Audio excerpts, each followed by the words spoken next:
So let's bring this into two things. One, when you wrote the source field investigations, you did mention a little bit about synchronicity. I remember that was in there. Yeah.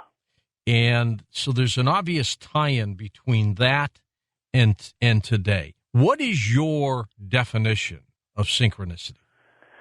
Well, synchronicity was coined by Dr. Carl Jung, who was a contemporary of Sigmund Freud, who I was reading about back in college, and probably was on that very blue paper that I just described. And he defines synchronicity as the similarity between one or more events that shouldn't have any relationship to each other otherwise, but there's some mysterious connection between seemingly disconnected events.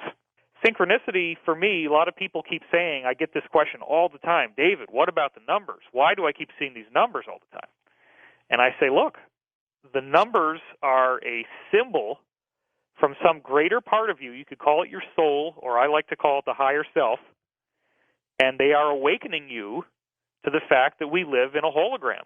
It's not real in the way that most people think. This Cartesian matter paradigm that we've been living in is only a convenient arrangement. It's like a marriage to some bondage where the marriage doesn't have any of the benefits that marriage should have, and all you're doing is getting nagged by matter all the time. You're not having anything fun. It's just a miserable existence. That's the existence that most people are living in, where they think that they're born and they die, and when you die, that's it. You're done. A lot of people think that. I know. And I even when I was in the throes of my addiction, I never felt that way. I did have... I've had my doubts. Well, I know, and we've gone through this before, but I noticed in the beginning of the show that you had an audio clip of yourself talking to a caller in which you articulated very clearly the same thing that I feel. And I think you and I have started to see more and more of the same way as time goes on here. Maybe we've evolved. Maybe we're just getting old, David, huh? It could be. I got over the hill on March 8th of this year. I'm 40 now. So. Oh, old man, you. What can I say? I'll buy 10 years from you. You and I will negotiate a price. I'm still fighting, and so are you. So. Well, that's the name of the game. You have to. So synchronicity, what causes it? I mean, it's there. We know it's there. How does it work? Well, the only rational conclusion that you can make as these events intrude on your reality, sooner or later, you have to start seeing, okay, there's some part of me that's intelligent, that's got this whole thing figured out a lot more than I do, and it's out there going around and setting up things to happen and making somebody drop the banana peel that I end up slipping on or whatever, you know.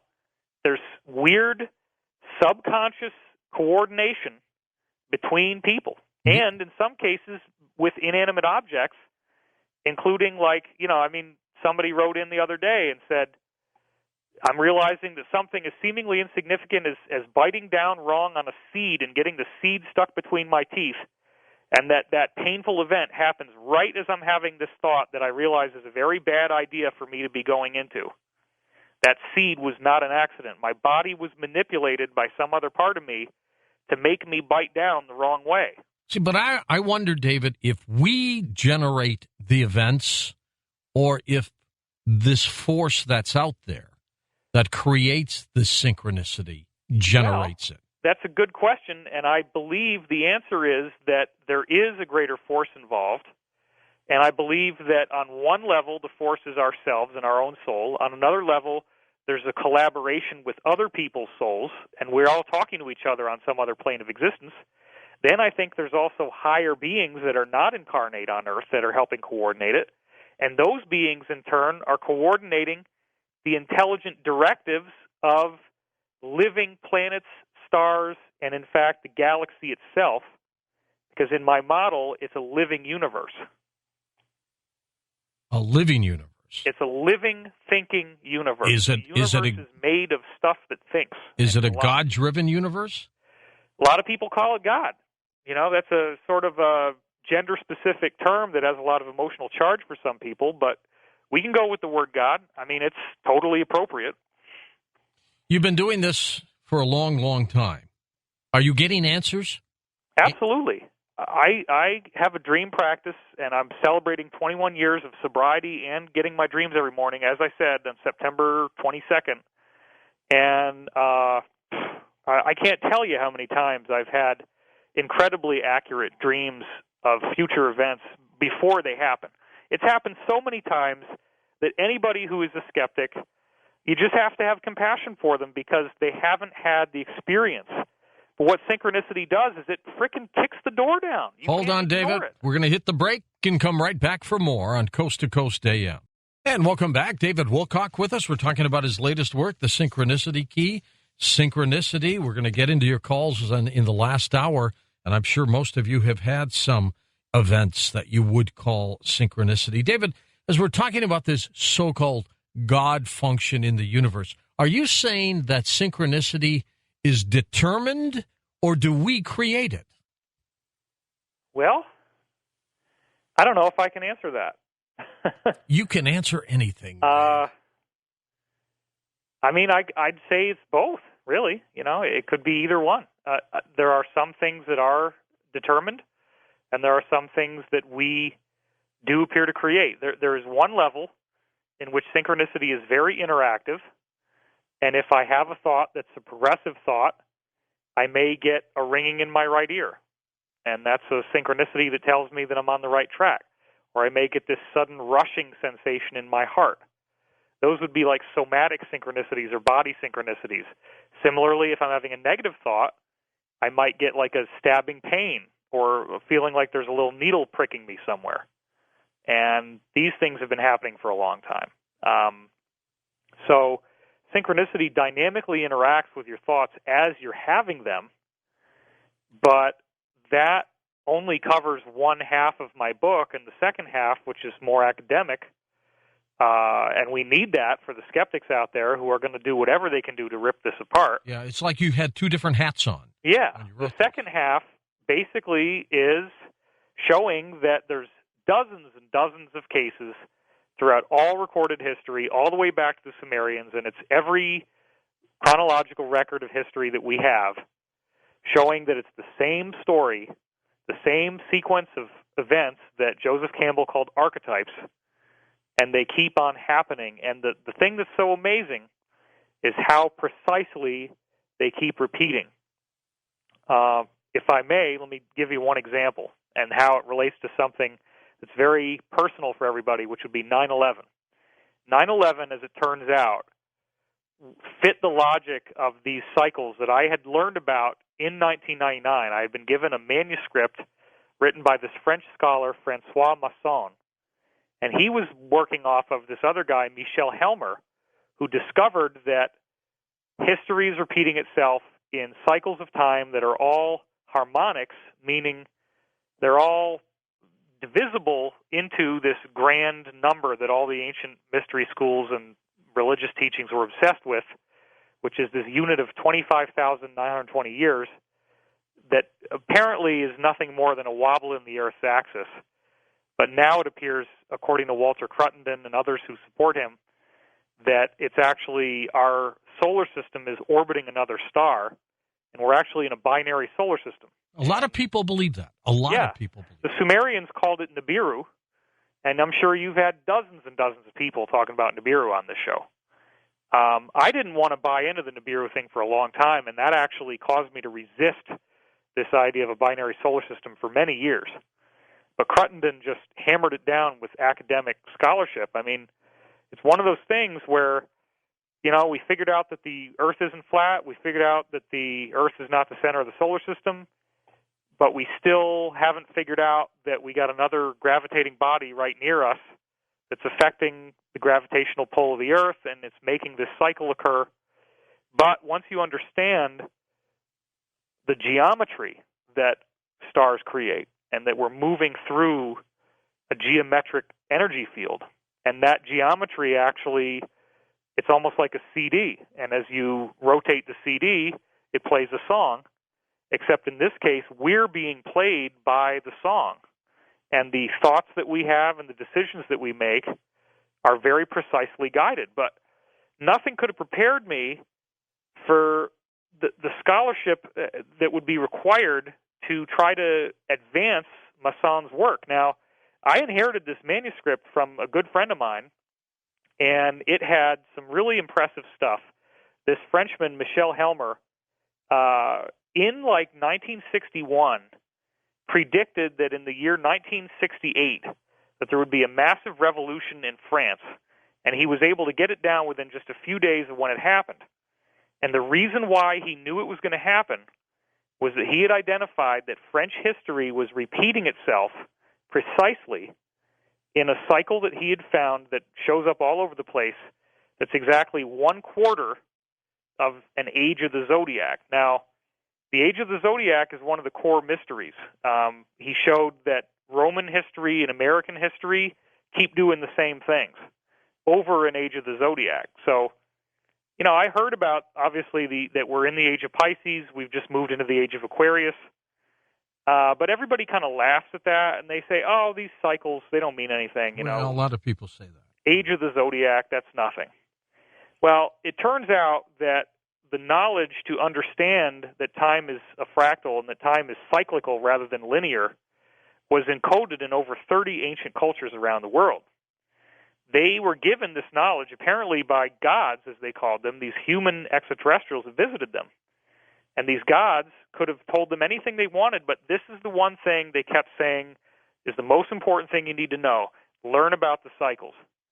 Because what we find out is that history is like the movie Groundhog Day, and it's the same darn story over and over again. And the story includes some pretty nasty stuff. It includes violence, war, atrocities, and it is repeating, and it repeats so precisely that, as I said, in 1961, Michel Helmer, this scholar, an astrologer, was able to predict that the whole thing that Joan of Arc pulled off in the 1400s was going to repeat as a student-led revolution in France, and it actually did repeat down to within about 4 days or less of when the key battle happened that Joan of Arc ultimately was martyred for participating in. But remember... Would you call that synchronicity, though, or a prophecy? Well, it's synchronicity to me, because what happened is that after I learned about this, I immediately got all curious about 9/11. And I said, okay, if this guy is right, if history can repeat itself so precisely that you're only a few days off over this 539-year gap, that Jesus refers to it in the Bible by saying you must forgive your brother 7 times, 77 times. Well, 7 times 77 is 539, which is the cycle that he says this is all happening with. It's almost exactly 540, 1 year off, and 540 is exactly 1/4 of an age of the zodiac at 2001 or 60 years. Interesting. So your listeners can go back and, listen to that part. If I'm talking too fast, I do apologize. But the point is that there was a basic cycle that the book gave. I looked at 9/11, and I said, if this guy is right, let's take 9/11 and rewind it 539 years in the past. See what happens. Sure enough, 539 years before September 11th, 2001, we get September 11th, 1462, I believe, and September 16th, it's September 17th, 1462, so it's only 6 days off. The biggest war that had happened in Europe for quite some time took place. It was called the Battle of Soissino. Now, that in and of itself doesn't really mean anything. It could be looked at as just a coincidence, alchemy, right? Like, he's got the tinfoil hat on real tight. But the thing is, when I investigated it more, I found, much to my amazement, that much of modern history regarding the exact time that George H.W. Bush lost the election to Clinton happened within days of when this thing called the 13 Years' War started. Clinton actually appears to be a reiteration of a political figure that was leading an alliance back then. His name was Johannes von Besen. And one of the weirdest things about this science is that the same people come back, and they look just like the people they were before, and they do the same stuff. You mean reincarnated type people? Yes. And probably the weirdest one on that front, which we can jump around a little bit, is there's a fractal between Roman history and American history across 2,160 years, or one age of the zodiac, and it's astonishing. It's like every single thing that happens in Roman history becomes American history. So Rome has the First Punic War, we have World War I. Rome has the Second Punic War, we have World War II. Rome's biggest enemy in both of the Punic Wars was Carthage, and Carthage's cycle companion is Germany. Germany was America's biggest nemesis in World War I and II. And, of course, Rome collapses. Look what's happening to us now. Well, but get a load of this. Hannibal was the Carthaginian general, the general of the army for Carthage, that went against Rome in the Second Punic War. Hannibal is the spitting image of Hitler. They look almost identical, except Hitler is like Hannibal shaving his beard and only leaving a little bit under his nose. It's the same guy. And they spent 6 years at war. They both marched through the Alps. Hannibal used elephants. Hitler used tanks. They had the same war strategy. They looked the same. They talked the same. What are you saying, David? That history does repeat itself? I'm saying that reality is not real. We're in a hologram. There is a story that is repeating, and it will keep repeating until we master the lesson it's teaching us. And synchronicity is intruding into our lives on a personal level to nudge us to what the lesson is, but it can't come right out and tell you, because that violates a universal law, which is called the law of free will. Now, these events of synchronicity, do they happen every 539 years, or every event but 539 years from that event? So we might have 20 events over the next 10 years, but you can go back 539 years from each one. Very good question. There's a few cycles that we have to look at, but the two strongest ones appear to be the 2,160-year Age of the Zodiac, and then the 539-year Age of the Zodiac quarter cycle. And again, you shave off 1 year because then it becomes more harmonic. You can divide 7 into it and 11 and all these other numbers. Right. But the fact is it works. And the interesting answer to your question in terms of what's going on is that there are overlaps. It's not like only one cycle is at work. You might have a 539-year cycle, and you might have a 2,160-year cycle that collide. And they don't always collide symmetrically. Another cycle is if you take the Age of the Zodiac and you divide it up like a triangle into 3 equal pieces, you get a 720-year cycle. And the history of Christianity very neatly divides into this. If you take 720 years after the birth of Christ, you have an event called the Iconoclasm, which is when suddenly the people demanded that images of Jesus be taken off of their money and off of the archways over the entrance to a town and off of posters on the wall. Why?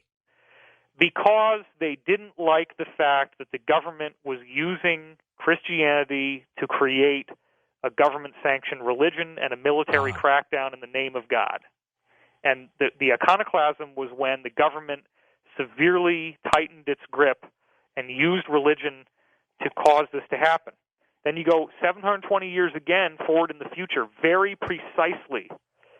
And within 1 year, you have the beginning of the Renaissance and the Reformation that collapsed the church and state union and separated church and state, and it collapsed the stricture over the Bible, where you couldn't read the Bible. You could only have it read to you in a liturgy at church.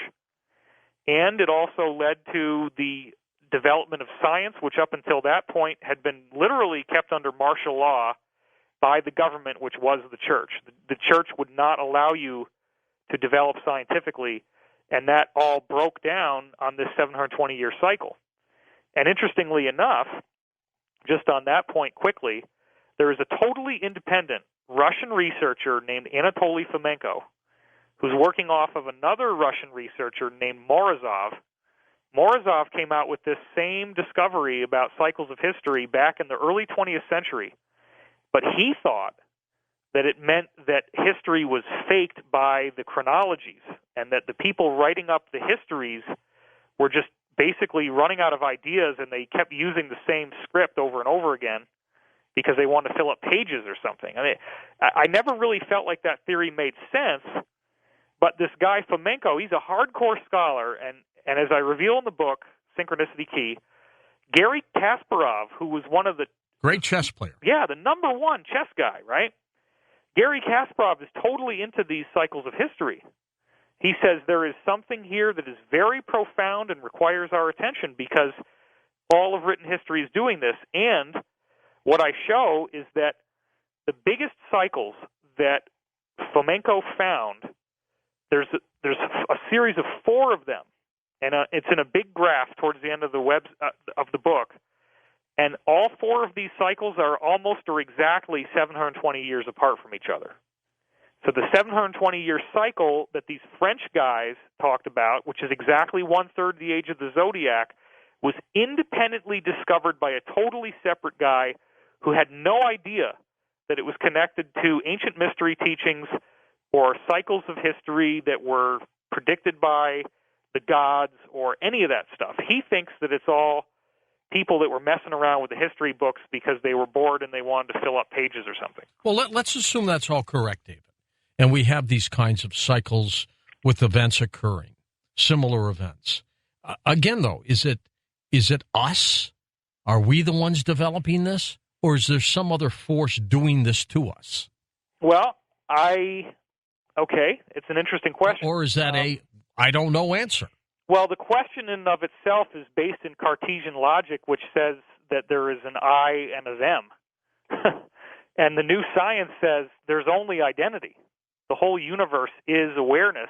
It's all one. That's all you get is one consciousness, and it's bifurcated itself so many times that we have this illusion of a personality and a separate identity, and that's what we're meant to have to grow from. It's like the Arthurian Grail legend. King Arthur, when he finds the Holy Grail and he's able to pull the sword out of the stone, that represents that he's the master of both worlds. And what he finds out is that as the king, he is the master of the forest. The health of his psyche is the health of the land, and he is an embodiment of the land and vice versa. And that's what an effective leader has to realize. And apparently Jesus, came to the same thing. Great master teachers, they break down that wall of identity. And most of us, unfortunately, or fortunately, depending on how you look at it in cosmic terms, we are not yet at that point where we realize that we are, in fact, just one point of a greater awareness. And so we're therefore living in amnesia. But the way I take it from you, if I'm reading you right, is that we're the ones creating this. Yeah, you just got to be really expansive in how you define we. That's right. Everything, I guess. Because ultimately what we show in the book is that the path of Jesus is an embodiment of the galactic mind. When the Bible says God the Father and God the Son, that actually means the universe as an intelligent creator and the galaxy as an intelligent creator. The galaxy has a mind. It has a personality. There's science that proves that, where, when you're in alignment with the center of the galaxy on Earth, your psychic ability goes up by 430%. That happens once a day at 13 hours and 30 minutes local sidereal time. So galactic alignment directly affects your consciousness because the galaxy is you. And so Jesus apparently figured that out, and he said this very interesting statement. He goes, somebody asks him, and I think it's in Matthew, they say, how many times should I forgive my brother if I've sinned against him? And Jesus says, forgive him 7 times, 77 times. Now, why in the heck would he say that? Well, it also says that he only speaks in parables. He never comes out with anything direct. It's always encrypted. And if you break the encryption, he's talking about this 539-year cycle, I believe. And what's so fascinating is that the end of the cycle is here, and the nemesis, the planetary global nemesis, the Illuminati, whatever you want to call them, will be defeated as we go through this. Hold on, David. We're coming back. Can't believe we've already gone through an hour already. More coming on Coast to Coast AM. Well, he's called one of the greatest thinkers of our time. David Wilcock with us as we talk about his latest work, The Synchronicity Key. Well, I guess, David, you don't get many arguments about this because synchronicity is all around us, isn't it? Absolutely. People are having this happen more and more, and it's basically like something that just wears you down to the point where whatever social stigma is associated with believing in quote-unquote woo-woo stuff melts away because it's a kinder, gentler, and more enjoyable universe if there is an interactive process going on between you and the cosmos. It breaks down this idea that we're all alone and that there's nobody out there looking out for us. There's no higher power. There's no greater plan to the cosmos. And I have found that I'm much more inspired and much more motivated in my life as a result of having had so many hundreds of incredible synchronicity experiences over the years. Which is the one that you will always remember? Well, there are many that were very poignant, but in some ways, the ones that happened to me when I was still first getting started and I really was kind of new to this have a very strong place in my heart. And there's one that I talk about in the book that probably was the number one in the early years. I had gotten sober. I came back from college after the first semester where I'd just gotten clean only a few months ago. And then I saw my old drug buddies. And they were still active, as it's called in the program. They're still using, right? And they tell you in the meetings, people, places, and things. You don't want to be around the people, the places, or the things that you knew before. And I said, that doesn't apply to me. These are my friends. What could happen? You can almost hear the storm clouds rolling in at this point, right? So I go over there and I start telling them, I got sober as a result of all these crazy, weird coincidences that have been happening to me. And, I've been talking to you guys about stuff like this all these years. And I've been writing my dreams down every morning, and they've been amazing. I've already had all these strange future prophecies come true. And I just gave them this big monologue, basically. And I'm the only one talking. And I just went on and on and on. And I've since learned you got to rein that stuff in. Only give people 10% of what you think you want to tell them, and then stop and wait. See what they say. But I did this huge monologue, and then when I got done, my friends just cut me down. I mean, they just said, you're going to die old, fat, and alone in a nursing home, drooling on your bib while the workers are just hungering for their next cigarette break and couldn't give a darn about you. I was like, wow, dude, And I finally got so upset by this that I said, look, I can't listen to this anymore. If you guys don't stop with this withering assault, I'm going to have to leave. And they just kept going and going and going. And I actually got up and walked out of the house, which for me, as a person who's non-confrontational, was very unusual. And I walked between their street and my street, and I'm standing there at the crossroads, and for some reason, I put my arms out to the sides in a classic sort of like religious pose, I guess. And I looked up at the sky and I said, you, whoever you are out there, I know you exist. I know that I'm not alone. I know that you've been guiding me, that these synchronicities are real, that these dreams you're telling me are for a reason. I believe you and I trust you. And I know you're out there. Whoever you are. Right. And as I said that in my mind, the exact area of the sky that I was looking at had a huge shooting star go by. A brilliant streak of light shot across the sky. And I felt this incredible surge of energy come up through my body from my feet up through the top of my head that was so intense that it felt like I literally turned a somersault in the air above my body. And I just completely lost it and burst into tears of ecstasy. And just the feeling of like looking at the sky, saying all this very meaningful stuff, and having that shooting star right at that moment, at the exact moment that I reached the conclusion of what I wanted to say. And there's been a number of events like this, and in the book I go through about 5 of them that are that heavy. They just don't stop, do they? They don't stop. I mean, it's like all the time. And I keep getting email from people describing events like this that are happening in their own lives that are just phenomenal. And there is a reason for this. You're not crazy. You're not having some experience that gets you locked up in a mental hospital. This is all happening for a reason. And unfortunately, for most people it's unfortunate that there have been planetary controllers who are manipulating us so that we think this way. And they are very pointedly steering the narrative away from any discussion that could lead to there being a higher power. They have very successfully manipulated our media and our environment, not you, George, but I'm talking about regular mainstream media.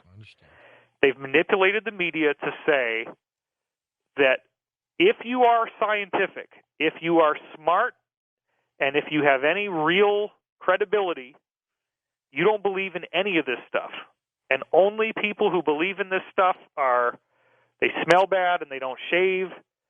And that's the prevailing paradigm. That's how they've steered the narrative. But here's the deal: all these people who are skeptics, secretly, they very much want to believe, but they also don't want to be ridiculed. And the fear of ridicule, the fear of having your ego torn down by others, the fear of that public humiliation is so often what keeps people stuck to the skepticism. The typical skeptic, and we all encounter them, especially in this field that you talk about on the air, George, the typical skeptic is a person who has built an identity around being intelligent.